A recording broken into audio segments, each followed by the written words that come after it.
स्थापना का घोषणा के लिए, स्थापना तो ही है, कब संकल्पित हूँ, तो उसमें आपका मार्गदर्शन चाहिए। बैठिए। बिना संविधान के राष्ट्र का संचालन कैसे होगा? हिंदू राष्ट्र के लिए संविधान क्या होगा, पहली बात यह।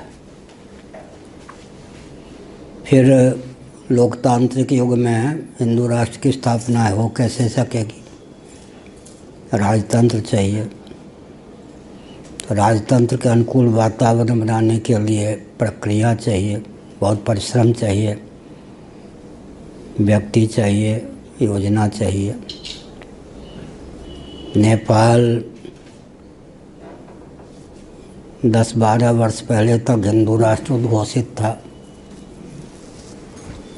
लेकिन छलबल से राजनेताओं ने उसे भी दिशाहीन कर दिया। वर्षों तक जो हिंदू राष्ट्र था, उस नेपाल में जाने पर ऐसा नहीं लगता है कि कुछ वर्ष पहले तक ये हिंदू राष्ट्र रहा है। वहाँ युवतियों के पोशाक देखकर अंग्रेज भी परेशान हो जाएंगे, हैरान हो जाएंगे कि नेपाल है। और क्रिश्चियन तंत्र, बौद्ध तंत्र बहुत जागरूक है वहाँ। विविध प्रकार के षड्यंत्र हैं। केवल नाम ले लेने से काम नहीं चलेगा, उसके लिए फिर वो हिंदू राष्ट्र सावरकर जी की भावना के अनुसार बनाएंगे या मनु जी की भावना के अनुसार, यह सब प्रश्न है। भविष्य में संयोग सधने पर हम सनातन संविधान ब्रैकेट में हिंदू लॉ लिखेंगे, लेकिन उसके लिए समय चाहिए, 2-3 साल लग सकते हैं। प्रायः हिंदू कहने वाले अपने आप को हिंदुओं के मूल का उच्छेद कर रहे हैं। वे वर्ण संकरता, कर्म संकरता के पक्षधर हैं, रोटी बेटी की एकता के पक्षधर हैं। उसी से दिशाहीनता आई है। तो उनकी विचारधारा भी शास्त्र सम्मत नहीं है, आधुनिक है। और जो 1-2% मान्यता सनातन धर्म की शेष है, उसको भी नष्ट करने के लिए हिंदुओं की संस्थाएं आगे बढ़ रही हैं। जैसे श्री राम जन्मभूमि को लेकर एक न्यास बनाया सरकार ने, नाम लिया गया न्यायालय का। उसमें जो महामंत्री अभी उद्घोषित किए गए, उन्हीं का वक्तव्य है, पुजारी की कोई जाति निश्चित नहीं होगी। तो अब इसका अर्थ क्या हुआ फिर? राम जी को एक मनुष्य, और मनुष्यों में भी वर्णाश्रम के विरोधी मनुष्य के रूप में उनको ख्यापित करना हुआ। तो राम जी की यह भक्ति है या रामद्रोह है? तो राम के प्रति द्वेष रखने वाले, द्रोह रखने वाले, राम जी का सेकुलर तंत्र के अनुसार उपयोग करने वाले भी भक्त माने जाते हैं, हीरो माने जाते हैं। पूरा देश उन पर लपटू है। तो स्थिति तो यह है कि हिंदू कहने से तो काम नहीं चलेगा ना। हिंदू को परिभाषित करने की, संविधान की और उसके अनुकूल शासन तंत्र की आवश्यकता होगी। उसके लिए कौन तैयार है? जो अंग्रेज़ों ने कूटनीति चला दी, उसी का तो सब अनुगमन कर रहे हैं, आरएसएस भी। जब किसी पे सन्निपात रोग हो जाता है या किसी पे भूत प्रेत डाकनी शाकनी का आवेश हो जाता है, उस दशा में वह जो बोलता है, उसकी वाणी का प्रयोग करने वाला कौन होता है? जिसका आवेश है। क्रोध का आवेश हो जाए तो प्रयोक्ता क्रोध है, काम का आवेश हो जाए तब जो वाणी निकलती है काम प्रयोक्ता है। लोभी की वाणी अपनी नहीं होती, वो लोभ की वाणी होती। तो तो हिंदू कहने वाले की वाणी भी उस किसकी है, यह विचार करने की। बहुत विचार करने पर निष्कर्ष निकलेगा कि अंग्रेज़ों की कूटनीति ही हिंदू राष्ट्र के रूप में भी आ रही है। घुमा फिरा कर सब अंग्रेज़ों की कूटनीति का अनुगमन करने वाले हैं। जिनको वेदादि शास्त्रों से चिर है या बिल्कुल ज्ञान नहीं है, वे वेदादि शास्त्रों पर मंतव्य और निर्णय दे रहे हैं। अशोक सिंघल जी ने क्या किया, जहाँ 2 या 3 नदियों का संगम था, भाजपा समर्थित या भाजपा की सरकार थी, वहाँ प्रतिवर्ष कुंभ मनाना शुरू कर दिया। प्रयाग में भी हर वर्ष कुंभ नहीं होता है।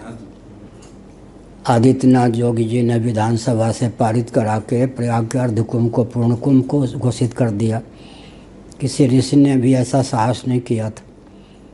तो ये राजनीतिक दल वाले राजनेता, धर्म में अवाई का भी जिनको ज्ञान नहीं है, वे धार्मिक निर्णय ले रहे हैं और उनकी दृष्टि में हम लोगों की कोई उपयोगिता ही नहीं है। समझ गए ना? तो आप कैसा हिंदू राष्ट्र चाहते हैं? प्रश्न तो यह है। धर्म आधारित जो पहले से राज्य की स्थापना थी, उसी धर्म आधारित जब तक संचालन नहीं होगा, धर्म का अंकुश राज्य पे नहीं होगा, तो देश कभी नहीं बचेगा। कर लिखा है ना, बहुत अच्छे थे। इनके आधार पर हिंदू राष्ट्र बनेगा और धर्म नियंत्रित कैसे हो? नहीं, वो सोचने की बात है। इनके आधार पर बहुत अच्छे थे, मैं निंदा नहीं करता। इनके आधार पर जो राष्ट्र बनेगा, हिंदू राष्ट्र, वो कैसा होगा? नाम लेने से शास्त्र का या धर्म का काम नहीं चलता ना। धर्म का अध्ययन चाहिए, परंपरा चाहिए, उसकी उपयोगिता का ज्ञान चाहिए ना। मोदी जी के आधार पर जो हिंदू राष्ट्र बनेगा या मोहन भागवत जी के आधार पर वो राष्ट्र क्या होगा, विचार करने की आवश्यकता है।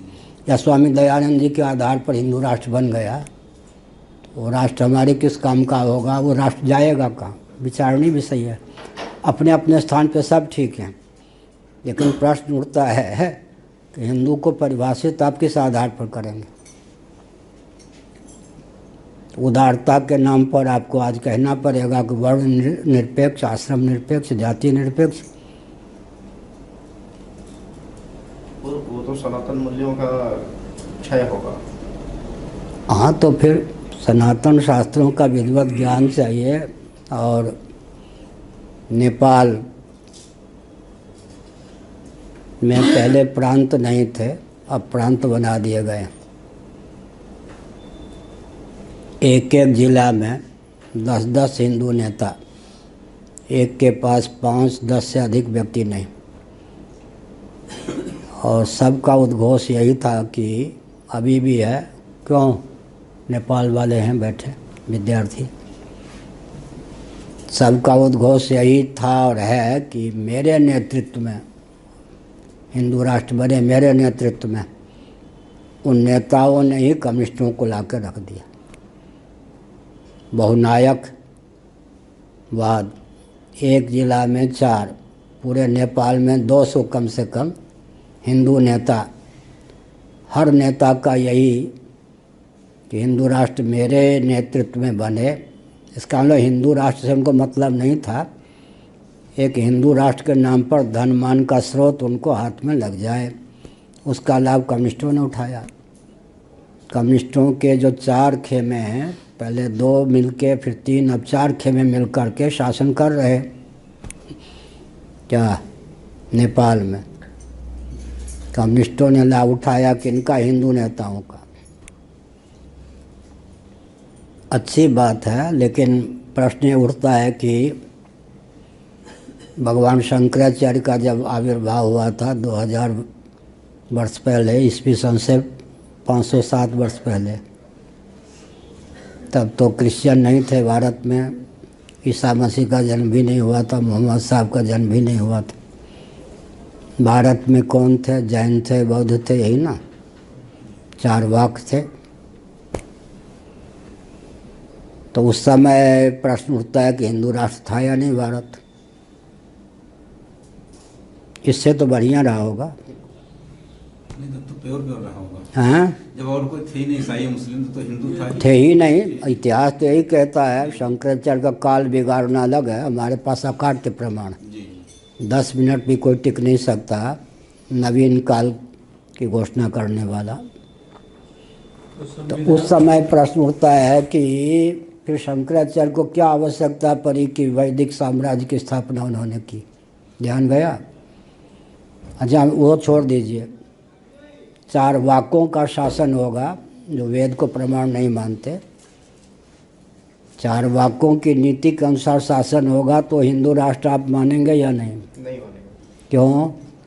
4 सुनिए, संभल के बोलिए। ऋणम कृत्वा घृतम पिबेत।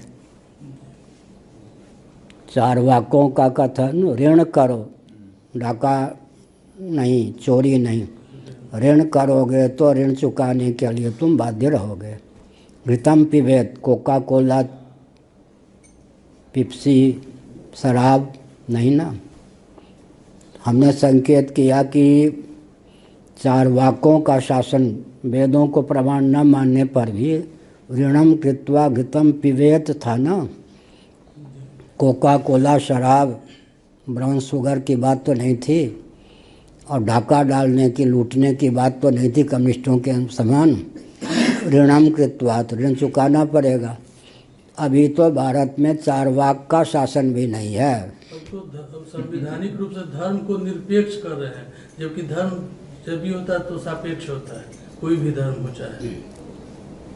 धर्म निरपेक्ष का अर्थ क्या होता है? वस्त्र निरपेक्ष का अर्थ क्या होता है? नागा बाबा।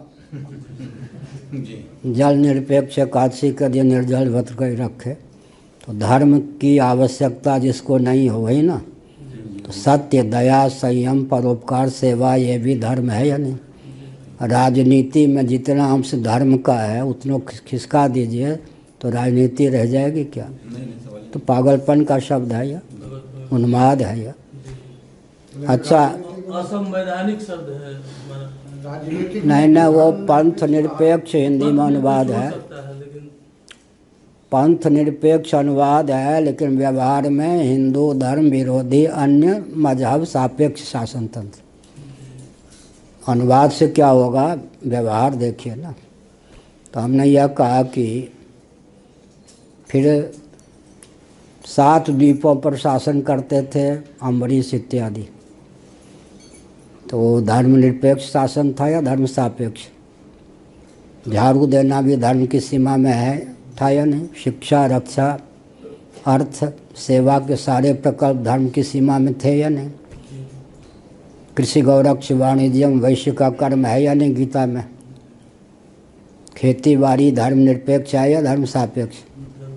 गीता के अनुसार तो होटल का भोजन आजकल धर्म निरपेक्ष है, और जगन्नाथ जी के लिए जो भोजन बनेगा वो तो धर्म सापेक्ष होगा। गली कुची में झाड़ू लगाना आजकल धर्म निरपेक्ष है। जगन्नाथ मंदिर में जो झाड़ू पोछा हुई धर्म सापेक्ष है। लेकिन यहाँ समिति, श्री जगन्नाथ मंदिर की समिति का कहना है कि रूटीन जो है, चाहे अंध परंपरा हो या कुछ पूजा आदि की व्यवस्था, वो धर्म है, बाकी सब सेकुलर। 99% श्री जगन्नाथ मंदिर में सेकुलर तंत्र चलता है। 1% जो चलता है वो रूटीन के अनुसार, उसमें अंध परंपरा भी है। घुमा फिरा कर जब हमारे मठ मंदिर भी धर्म सापेक्ष नहीं रह गए, शासन तंत्र नहीं रहने दिया, तब आप पूरे राष्ट्र को हिंदू राष्ट्र बनाएंगे तो उसके लिए संघर्ष कितना चाहिए? कौन साथ देगा? रोटी, पेट और परिवार से ऊपर 10 हिंदू भारत से निकाल के दिखाइए तो हमें बहुत प्रसन्नता होगी। निराशा नहीं व्यक्त कर रहा, लेकिन व्यवहार तो सुनिए। वर्षा हो रही है तो उसको आप ये नहीं कह सकते कि वर्षा नहीं हो रही है। पेट परिवार से ऊपर उठे हुए बाबा हो या बाबू, 10 व्यक्ति को भारत में खड़ा कर दीजिए, तो मुझे बहुत प्रसन्नता होगी।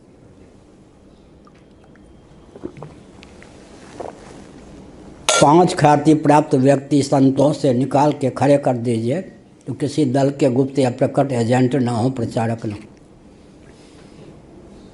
राजनीति ने किसी को बचने दिया, जो उसके प्रचारक नहीं बने उनका दमन होता आज भी।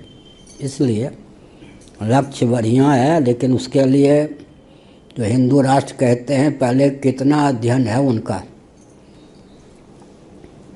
श्रेयो ही ज्ञानम अभ्यासात, गीता में लिखा है 12वें अध्याय में। अधिकचरी जानकारी को, अधूरी या विपरीत जानकारी को व्यवहार में लाने की अपेक्षा सांगोपांग पूर्ण जानकारी आवश्यक है। हिंदू राष्ट्र कहने वालों को हिंदू की परिभाषा ही नहीं मालूम। हिंदू